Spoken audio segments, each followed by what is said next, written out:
leaders in Pokemon are there to make sure you can actually stand up to whatever comes after them at your current level. They are supposed to specialize in one type and show off samples of the kind of strategies one can make to try and counter their own weaknesses. And I'm all for that. But when I'm told I'm facing a fire-type gym leader and I only see 2 actual fire types on the entire team, that's when I feel cheated. Now, I'm going to be judging these gym leaders based on this criteria. How badly do they represent their type? How easy are they compared to where they are in the game?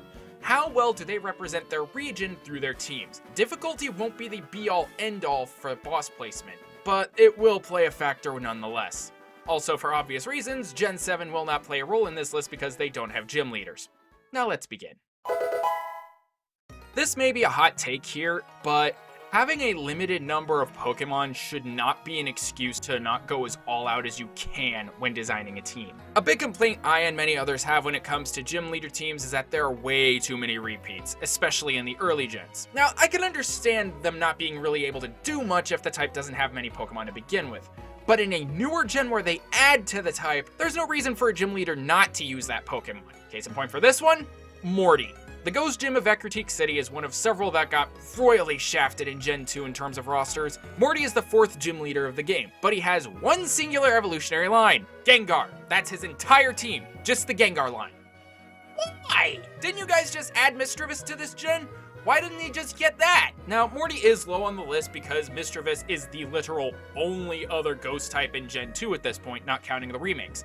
But did we really need a 4-mon team of the same 3-stage line? This will not be the only time this kind of problem pops up. Now, Heart Gold and Soul Silver did improve his team in the rematches, but there's still the problem of 2 goddamn Gengar on his team. Why not replace one of the Gengar with a Frostlass, or Spiritomb, or even Shedinja? They had the options here, why didn't they use them? Thankfully, his team gets some well-deserved upgrades in Black and White too.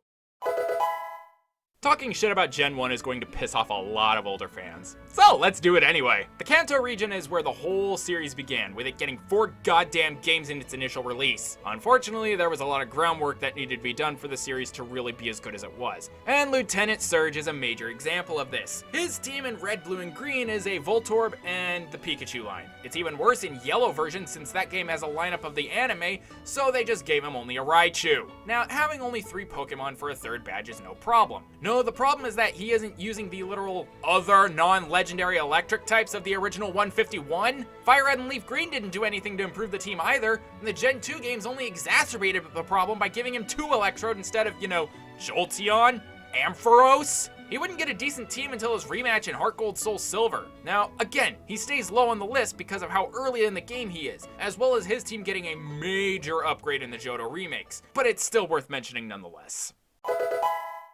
Gen 9 had a pass when it came to its team in terms of type consistency due to terrestrialization. This doesn't excuse the other problems I have with these games, but they did get fairly creative with the teams.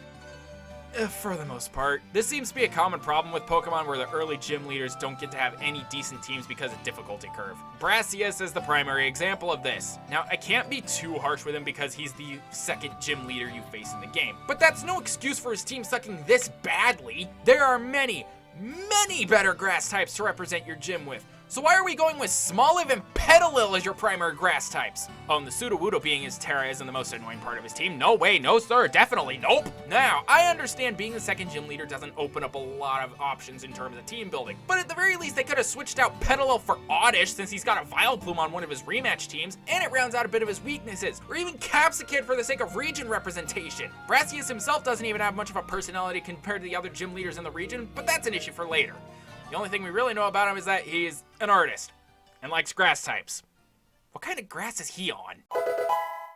Speaking of Gen 9 teams being trash, they screwed over their final gym leader hard.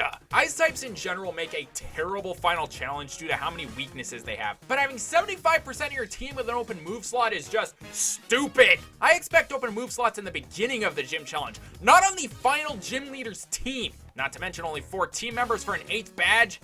Really? Why does Grusha get the short end of the stick for his team, both in team composition and moveset? There are many better ice types out there that could have been added for his rematch team. Glalie, Cloyster, Lapras, even Mamoswine. Any of those on the initial team is an immediate improvement, along with filling out any empty move slots on his current move sets. It would have worked great. His rematch team is marginally better, but it still has the problem of open move slots on 2 of his team members. The addition of Weavile is good, but it doesn't do much to improve his viability. This is another trend in Pokemon I just don't like. They hype up ice types as this amazing final challenge, but they have just as many, if not more weaknesses than the grass type. And they only resist other ice types. All of their weaknesses are not only more powerful, but more plentiful than most. For an 8th gym leader, by now they should have a way to work around their weaknesses, making it worth trying for that last badge. Poor Grusha.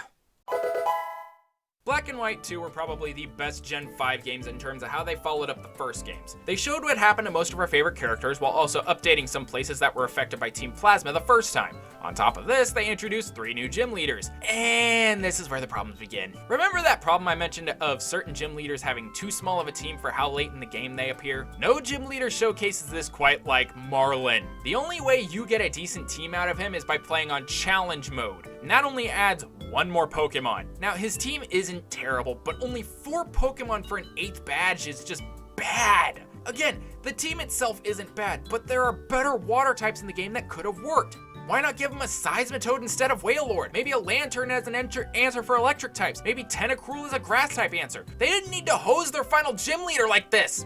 Wait a minute. There's no excuse for his team to be this bad, as this is Gen 5 still, and there were plenty of water types to choose from. His rematch team definitely does redeem him from being any higher, but he still loses points for his only personality being your typical surfer bro.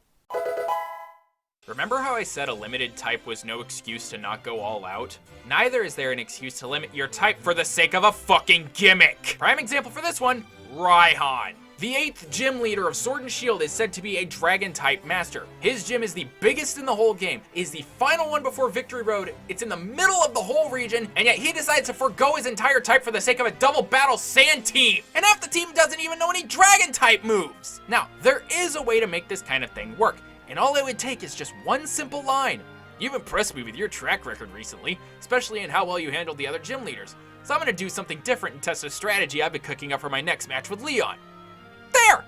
That could have solved the whole problem I had. Even then, there are still other dragons that could have worked for his team while still keeping the general strategy here. Even with keeping Gigalith as a sand setter, you could have swapped out Sandaconda with Tyrantrum, Garchomp, or even Rampardos, because that could pass as a dragon type. And his rematch team is even worse, because he tries to employ 3 different weather mechanics at once. I'll say this shouldn't have been a weather team.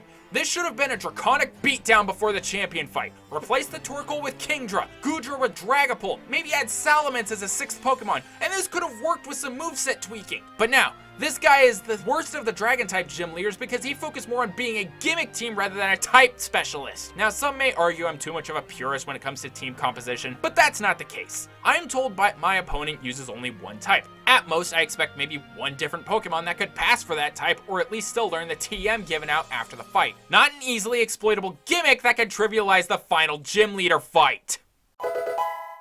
Remember in my worst bosses list how I said that Gen 6 was the start of Pokemon's decline in quality due to a lack of difficulty? On the subject of ice types being a terrible final challenge, Wulfric. Ignoring the fact that his team only has 3 Pokemon for a final gym leader, my first question is, why does your physical ice type only have 3 moves with only one of them being physical? Have you never heard of Woodhammer or Razor Leaf or, Earthquake? There's a way to build an Abomasnow to give a challenge for players, and this is nowhere close to it. Diagonal was fine, I guess, but why not add a Jinx to set up Trick Room for Avalugg, or a Weavile for speed? There is no reason to have a 3-mon team this late in the game, let alone one with open move slots. Stop screwing over your teams like this! This is a major problem I had throughout most of Gen 6, but this is a bad look this late in the game. God damn it, next segment before I lose it too early.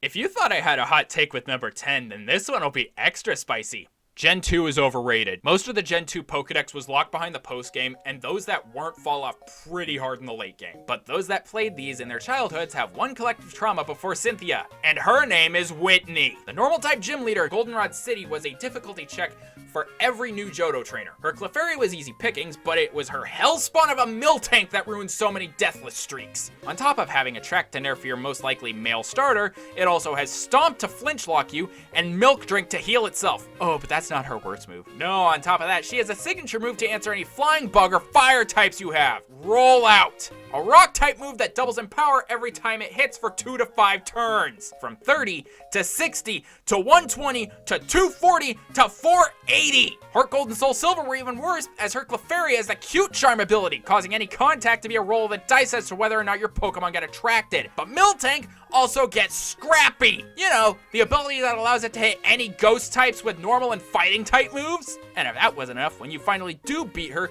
she has the nerve to cry like a baby instead of giving me my hard-earned badge. This fight was horseshit, even for 3rd badge standards. But it's still not the worst one on this list.